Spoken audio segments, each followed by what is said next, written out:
Je suis Mathieu Jaton, directeur du Montreux Jazz Festival. Tout d'abord, cette sélection elle est super importante pour moi, pour le festival, parce que j'ai essayé d'avoir le regard le plus objectif, mais aussi très personnel en fait sur les artistes. Il y a tellement d'artistes dans les archives du Montreux Jazz Festival. Donc quand on me demande de faire une sélection de quelques concerts, c'est évidemment extrêmement compliqué. Donc j'ai oscillé entre des concerts très historiques, très marquants pour l'histoire du festival, mais aussi évidemment des goûts personnels.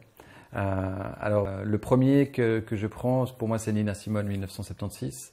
Elle représente tout ce que j'aime dans la musique, elle représente tout ce que j'aime dans le live. C'est-à-dire quand vous regardez ce concert et quand vous allez le regarder sur Play Suisse, vous allez voir, il y a une sorte de tension. Donc déjà prenez le temps de regarder ce concert.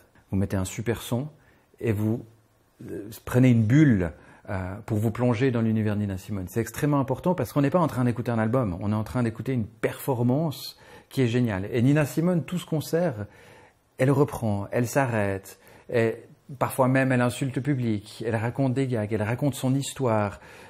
Et en fait, c'est toute sa personne qui est représentée dans ce concert. Quand elle commence à jouer Stars, par exemple, moi j'ai chaque fois les frissons, regardez, je les ai encore. Même d'en parler, j'en ai encore. Donc ce concert-là, pour moi, il était indispensable dans l'histoire des archives. Le deuxième concert, peut-être qui pour moi est très marquant dans l'histoire du festival, c'est le concert de Marvin Gaye en 1980. Première venue en Europe, première venue à Montreux, donc la star immense américaine qui vient au Montreux Jazz Festival.